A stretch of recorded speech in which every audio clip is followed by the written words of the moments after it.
নমস্কার, কেমন আছেন সবাই? রিঙ্কুর ব্লগে সবাইকে ওয়েলকাম। আশা করি সবাই ভালো আছেন আর আমিও মোটামুটি ভালোই আছি। সকাল সকাল আজকে সংসারের পরিষ্কার পরিচ্ছন্নতা বজায় রাখার জন্য যেই কাজগুলো করা হয় আর কি, সাপ্তাহিক সেই কাজগুলো আমি শুরু করে দিয়েছি। প্রতিদিন তো করা হয় না, সত্যি কথাটাই আপনাদের সাথে শেয়ার করলাম। আর যখন যখন আমি সময় পাই তখন মেনটেন করে করতে থাকি আর কি।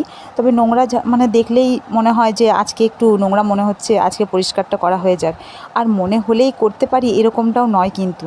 কেন বলুন তো? মানে ডিউটি থাকে, ওই যে ডিউটির জন্য মানে সবসময় টাইম টেবিল মেনটেন করে করতে হয়, বড্ড অসুবিধা হয়। তবে আবার সংসারের বউ তো, তাই মনে হয় পরিষ্কার মানে পরিচ্ছন্নতা যদি বজায় রাখতে পারি নিজেরই ভালো লাগে। তাই আগে সব কিছু পরিষ্কার করে নিই। সংসারটা এরকম গুছিয়ে গাছিয়ে পরিষ্কার করে থাকলে নিজের মনটাও শান্তি হয়, আর হচ্ছে সংসারেও মানে সুখ স্বাচ্ছন্দ্য বজায় রাখে। এরকমটাই বড়দের কাছ থেকে শুনে এসেছি, তাই আপনাদেরকেও বললাম। তো তাই জন্যই আমি রান্নাঘরটা পরিষ্কার করে শুরু করে দিয়েছি। ভাবলাম পরে আজকে রান্নাবান্না করব, আগে পরিষ্কার পরিচ্ছন্ন ভালো করে নিই। ওইদিকে বাসনগুলো, ছোটোখাটো বাসনগুলো যখন আমি ধুই তখন ওইখানেই রাখি জল ঝরার জন্য। তো দেখলাম আজকে বেশ একটু নোংরা হয়ে গেছে মনে হচ্ছিলো ওই র্যাকটা, তাই আজকে একটু র্যাকটা পরিষ্কার করে ধুয়ে নিলাম আর রান্নাঘরটা মুছে নিলাম। এরপরে সবজিগুলো সব কেটে নেবো, তারপরে রান্নাবান্না করবো। আর শাক নিয়ে এলো আজকে আবার, তো শাকটা হচ্ছে কেটে সব কিছু কী রান্না করব আপনাদের সাথে পরে শেয়ার করছি। আগে কেটে বেটে আমি রেডি করে নিই। আর কাটা বাটা হয়ে গেলে যেন রান্না করতে খুবই ভালো লাগে, মনে হয় যেন ছট করে রান্নাটা হয়ে গেল।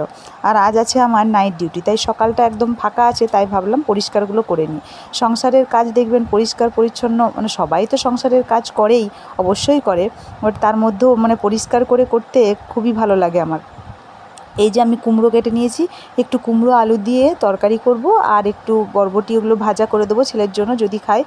আর তারপরে শাক ভাজা এদিকে করব।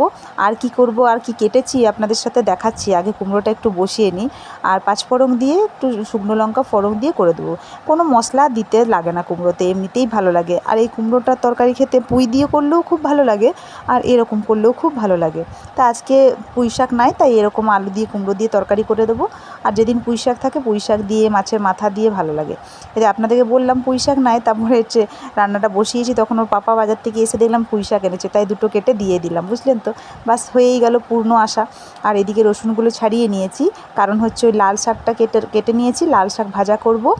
আর হচ্ছে কাল্লা একটু কেটেছি, কাল্লা ভাজা করব। আর এইদিকে ইন্ডাকশানে আমি ভাতটা চাপিয়েই দিয়েছি, ইন্ডাকশানে ভাতটা হচ্ছে, আর এদিকে তরকারিগুলো সব হবে।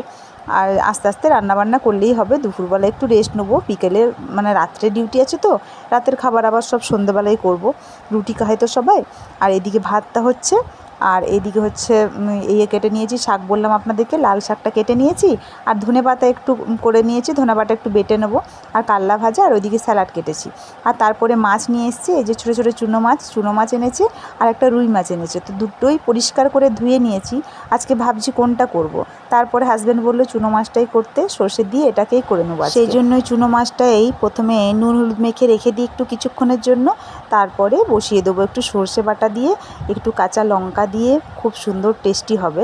ঝাল ঝাল করে একটু কাঁচা তেল দিয়ে চুনো মাছটা বসিয়ে নেবো। তা একটু নুন হলুদতে মাখা হয়ে যাক, আর হচ্ছে একটু পরেই আমি এটা বসিয়ে নেব। আর অনেকগুলো কাজ আজকে করে নিলাম, তো একটু দেরি হয়ে গেল, তাই এইটুকুই আপনাদের সাথে শেয়ার করতে পারলাম। পরেরটা আবার পরে ভিডিওতে নিয়ে আসবো। এখনকার মতন এইটুকুই ব্লগটা থাক। আর ওদিকে তরকারিটাও বসিয়েছি, ওটাও দেখে নিই। প্রচণ্ড কাজ পড়ে আছে আজকে, অনেকগুলো কাজ সকাল থেকে করতে পারিনি এই গোছানোর চক্করে, তাই প্রতিদিন আর কি গোছানোটা হয় না, যেদিন হয় সেদিন করে নিই। আর এদিকে তরকারিটাও আমার হয়ে গেল, পুঁই কুমড়োর তরকারিটা হয়ে গেছে, মাখা মাখা করে নামিয়ে নেব। ব্যাস আমার তাহলেই হলো, মাছটা করে নেব, আর হচ্ছে বাকি কাজগুলো করে নেব। পরে আপনাদের সাথে দেখা হবে। বাই বাই সবাইকে এখনকার মতো।